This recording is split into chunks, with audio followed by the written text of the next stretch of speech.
الحمد لله رب العالمين والعاقبة للمتقين والصلاة والسلام على رسول الأمين نبينا محمد وعلى آله وصحبه أجمعين أما بعد. عیدین کے احکام و مسائل. برادران اسلام، آپ اچھی طرح سے جانتے ہیں کہ اسلام میں مسلمانوں کے لیے صرف دو عیدیں ہیں.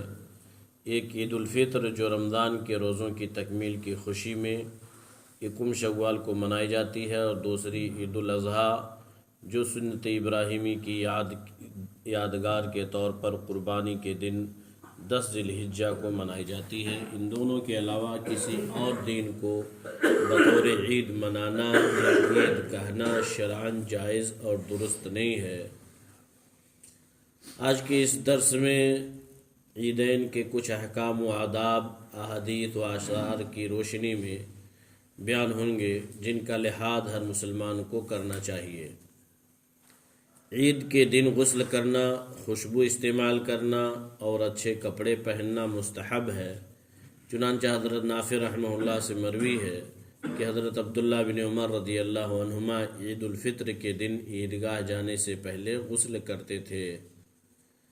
اور حضرت سعید بن مسیب رحمہ اللہ نے فرمایا کہ عید الفطر میں 3 چیزیں مسنون ہیں: عیدگاہ جانا، عیدگاہ جانے سے پہلے کچھ کھانا، غسل کرنا.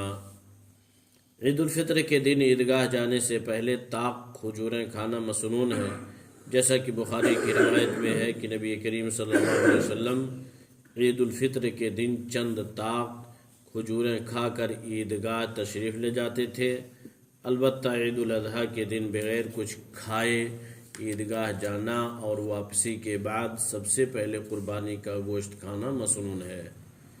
عیدین میں عورتوں اور بچوں کو بھی عیدگاہ لے جانا چاہیے، جیسا کہ ام عطیہ رضی اللہ عنہا کی روایت میں ہے اللہ کے رسول صلی اللہ علیہ وسلم نے ہم کو حکم دیا کہ ہم نوجوان، باکرہ اور حید والی عورتوں کو عیدین میں لے جائیں. یہ خیر اور مسلمانوں کی دعاؤں میں شریک رہیں گی. البتہ حائضہ عورتیں عیدگاہ سے الگ رہیں گی.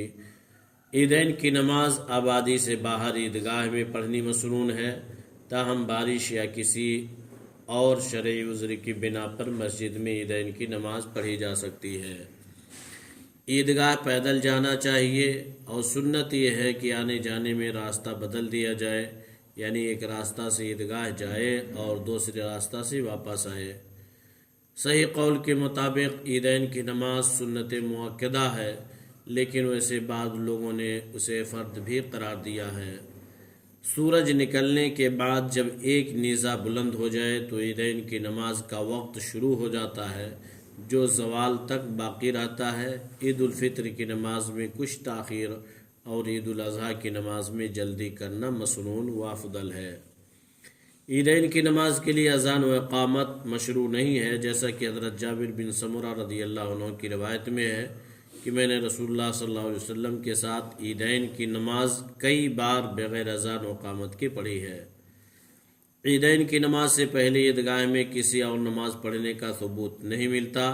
حضرت ابن عباس رضی اللہ عنہما فرماتے ہیں کہ نبی کریم صلی اللہ علیہ وسلم نے عید الفطر کے دن صرف 2 رکعت نماز ادا کی، نہ تو ان سے پہلے کوئی نماز پڑھی اور نہ ان کے بعد. پہلے عیدین کی نماز پڑھی جائے گی، پھر امام کا خطبہ غور سے سنا جائے. عیدین کا خطبہ سننا مسنون ہے. خطبہ سنے بغیر عیدگاہ چھوڑ دینا مناسب نہیں. البتہ امام کے لیے مناسب ہے کہ حالات و ظروف کے مناسبت سے دینی احکام مختصر اور جامع بیان کریں. واضح رہے کہ عید کا ایک ہی خطبہ مسنون ہے. عیدین کی نماز 2 رکعت مشروع ہے، جو عام ظہری نمازوں کی طرح سے ادا کی جائے گی. البتہ پہلی رکعت میں تکبیر تحریمہ کے بعد 7 زائد تکبیریں کہی جائیں گی، اور دوسری رکعت کے لیے کھڑے ہونے کے فوراً بعد 5 تکبیریں کہی جائیں گی. عیدین کی نماز میں پہلی رکعت میں سورہ قاف اور دوسری رکعت میں حل اتاک پڑھنا مسنون ہے.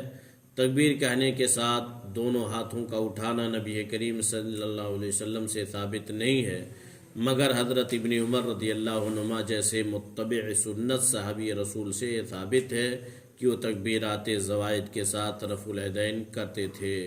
اس لیے اگر کوئی شخص رفع الیدین کرے تو بھی درست ہے اور چھوڑ دے تو بھی جائز ہے۔ عید کے خطبہ کے لیے عیدگاہ میں ممبر لے جانے کا ثبوت حدیثوں سے نہیں ہے، اس لیے عیدگاہ میں ممبر لے جانے سے اجتناب کرنا چاہیے۔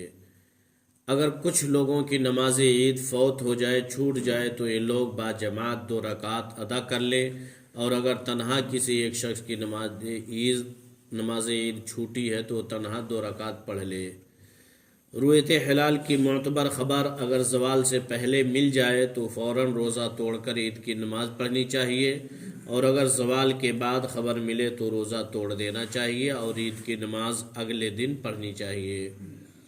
عیدین کے موقع پر مباح اور مفید کھیل و کود کا ثبوت حدیثوں میں بلا شبہ ملتا ہے، مگر انہیں فلم بینی، فحش مقامات کی سیر و تفریح اور دوسرے لا یعنی کھیلوں کے لیے دلیل نہیں بنایا جا سکتا۔